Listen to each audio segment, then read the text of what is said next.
Sebuah kapal penumpang ludes dilalap api saat bersandar di dermaga Somlaki, Kepulauan Tanimbar, Maluku pada Senin, 24/5 malam.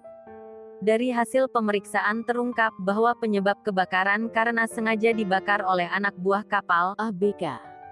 Adapun motif pembakaran dipicu persoalan asmara. Polisi pun menetapkan ABK berinisial YM sebagai tersangka.